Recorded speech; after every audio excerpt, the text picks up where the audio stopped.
नमस्कार, ये आकाशवाणी शिमला है। अब आप राजकुमारी चंदेल से कोविड-19 पर विशेष समाचार सुनिए। प्रदेश में कोरोना मामलों की संख्या बढ़कर 53,421 हो गई है। राज्य में आज अभी तक कोरोना के 29 नए मामले आए हैं, जबकि इस दौरान 272 लोगों ने कोरोना से जंग जीती है। शिमला जिले में आज अभी तक 15, कांगड़ा में 11, बिलासपुर में 2 और सिरमौर जिले में 1 नए कोरोना मामले की पुष्टि हुई है। प्रदेश में इस समय कोरोना के 4,385 सक्रिय मामले हैं, जबकि 48,106 लोग अब तक स्वस्थ हो चुके हैं। राज्य में कोरोना संक्रमण से अब तक 883 लोगों की मृत्यु हो चुकी है। प्रदेश मंत्रिमंडल ने कोविड-19 की स्थिति में सुधार के दृष्टिगत राज्य के 4 जिलों शिमला, कुल्लू, मंडी और कांगड़ा में लागू रात्रि कर्फ्यू को अब रात्रि 10 बजे से सुबह 6 बजे तक करने का निर्णय लिया है। मुख्यमंत्री जयराम ठाकुर की अध्यक्षता में कल शाम हुई मंत्रिमंडल की बैठक में रविवार को प्रदेश में बाजार खुले रखने की अनुमति भी प्रदान की गई। मंत्रिमंडल ने राज्य के ग्रीष्मकालीन अवकाश वाले सभी स्कूलों को 12 फरवरी तक बंद रखने तथा ऑनलाइन पढ़ाई को जारी रखने को भी मंजूरी दी। हालांकि कोरोना से बचाव के लिए सार्वजनिक कार्यक्रमों में आगे भी पहले की तरह 50 व्यक्ति ही शामिल होंगे। देश में कोरोना के सक्रिय मामलों की संख्या लगातार कम हो रही है और ये अब तक संक्रमित हुए कुल मरीजों का सिर्फ 2.80% रह गई है। देश में अब कोरोना के करीब 2,83,000 मरीज हैं। दैनिक संक्रमण की संख्या भी 25,000 से नीचे चली गई है।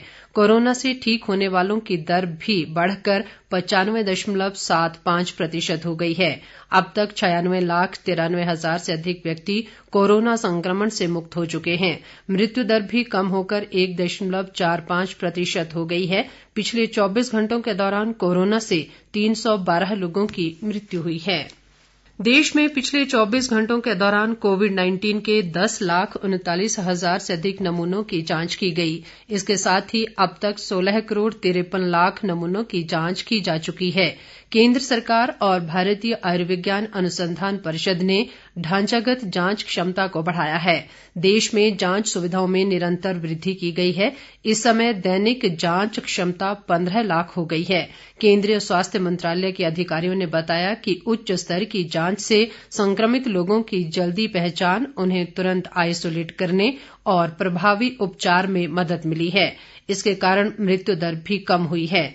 बड़ी संख्या में जांच से दैनिक संक्रमित दर कम होकर करीब 2.5% रह गई है। स्वास्थ्य मंत्रालय ने सॉर्स CoV-2 वायरस के नए रूप के बारे में महामारी विज्ञान निगरानी और कार्रवाई संबंधी मानक संचालन प्रक्रिया SOP जारी की है। वायरस के नए रूप की जानकारी ब्रिटेन सरकार ने विश्व स्वास्थ्य संगठन को प्रदान की है। यूरोपीय रोग नियंत्रण केंद्र के अनुमानों के अनुसार इस वायरस का ये रूप अधिक संक्रामक है और युवाओं पर इसका अधिक असर पड़ता है। वायरस के इस रूप से कोविड वायरस की तुलना में 17 परिवर्तन बताए गए हैं। ब्रिटेन से आने वाली सभी उड़ानें 23 से 31 दिसंबर तक या अगले आदेश तक अस्थायी रूप से निलंबित हो गई हैं। 21 से 23 दिसंबर के बीच ब्रिटेन से या ब्रिटेन होते हुए भारत आने वाले सभी यात्रियों की RT-PCR जांच की जाएगी। पॉजिटिव नमूनों के मामले में जीन आधारित RT-PCR जांच की सिफारिश की गई है। जांच के बाद पॉजिटिव यात्रियों को संबंधित राज्य स्वास्थ्य अधिकारियों द्वारा पृथक आइसोलेशन इकाइयों के संस्थागत आइसोलेशन सुविधा केंद्रों में अलग रखा जाएगा।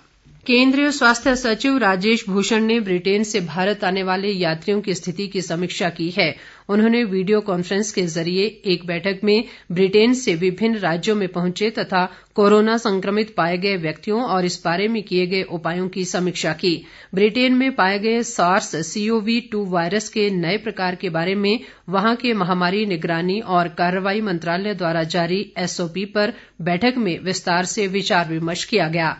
राज्यों और केंद्र शासित प्रदेशों को सलाह दी गई है कि वे ब्रिटेन से भारत आने वाले यात्रियों का ब्यौरा ऑनलाइन पोर्टल, एयर सुविधा और आवर्जन ब्यूरो से हासिल करें। इसके साथ ही ये समाचार बुलेटिन समाप्त हुआ। नमस्कार।